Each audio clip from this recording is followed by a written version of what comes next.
নমস্কার বন্ধুরা, দীপাস কিচেনে আপনাদের সবাইকে স্বাগত। আজকে আমি নিমকি নিয়ে এসেছি। দেখুন, তার জন্য 1 কাপ আমি ময়দা নিয়ে নিয়েছি আর একটু কালো জিরে নিয়ে নিয়েছি, এবার একটু স্বাদ অনুযায়ী নুন। এবার এর মধ্যে আমি তেল দেব, একটু ময়ম করে নেব, দিয়ে তারপরে আপনাদের দেখাচ্ছি। দেখুন, এই যে তেলটা আমি নিয়েছি, এতটা তেল সবটাই দিয়ে দেবো। দিয়ে এবার আমি এটাকে ভালো করে মাখবো। মেখে দেখুন ময়মটা হবে, সুন্দর করে আমি ঘষছি। যতক্ষণ না ময়মটা আমার মিলে যাবে ততক্ষণ আমি ময়মটা করে যাব।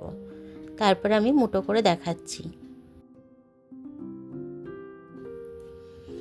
এবার আমি জল দিয়ে এটাকে মেখে নেব, ময়দাটাকে ভালো করে মাখবো। মেখে তারপর দেখবেন আপনাদের ডোটা করে দেখাচ্ছি। একদম যেরকম আমরা লুচি পরোটা করি ঠিক ওরকমই করব, একটু শক্ত করব ওর থেকে। তো যাই হোক, এবার দেখুন আমি বেলে নিচ্ছি। এটা বেলে নেওয়ার পর আরও একটা রুটি বেলে নেব আমি, দেখুন দুখানা। এবার এটাকে আমি রোল করে নেব। এবার আমি রুটি দুটোকে রোল করব। রোল করে দেখুন আমি এবার ছুরি দিয়ে কেটে নেব। পেছন সাইডটা একটুখানি বাদ দিয়ে দেবো। দিয়ে এবার আমি আমার মতো সাইজে কাটলাম, আপনারা আপনাদের মতো সাইজে কাটবেন। কেটে এবার একটুখানি ময়দা দিয়ে আবার এরকমভাবে চেপে একটু বেলেও নিতে পারেন। আমি বেলে নেব একটুখানি, এরকমভাবে বেলে আমি রেখে দেবো। বেশি মোটা রাখবেন না, এরকমই থাকবে সাইজটা। দেখুন আমি এটা তুলে রেখে দেবো। আর যদি নিমকি ছোট ছোট বানাতে ইচ্ছা করে আপনাদের, তাহলে এইভাবে একটা রুটি বেলে এরকমভাবে কেটে নেবেন।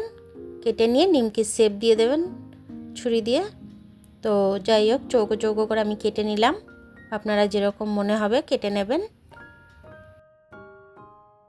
দেখুন আমি এরকম শেপ দিয়েছি। এবার আমি এগুলোকে ভেজে নেব। তারপরে কড়াই তেলটা দিয়ে দেবেন, দিয়ে ঠান্ডা তেলের মধ্যে এগুলো দিয়ে দেবেন। ঠান্ডা তেলের মধ্যে দিয়ে দিলে এগুলো মচমচেটা হবে। আর মিডিয়াম টু লো আঁচের মধ্যে করলে বেশি ভালো। যত কম আঁচে ভাজবেন তত মচমচেটা বেশি হবে। দেখুন এরকম লাল লাল হয়ে গেলে তুলে নেবেন।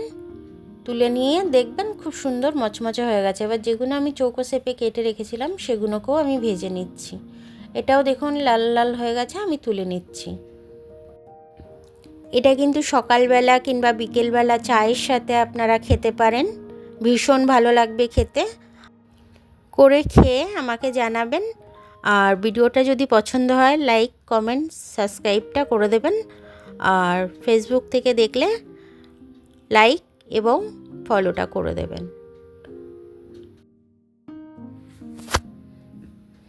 চলুন দেখাই আমি একটা ভেঙে কীরকম মুচমুচে হয়েছে।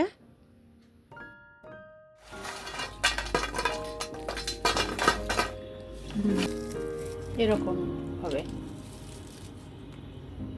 কত খাস্তা হয়ে যায় তার মানে সেটা বোঝাচ্ছে।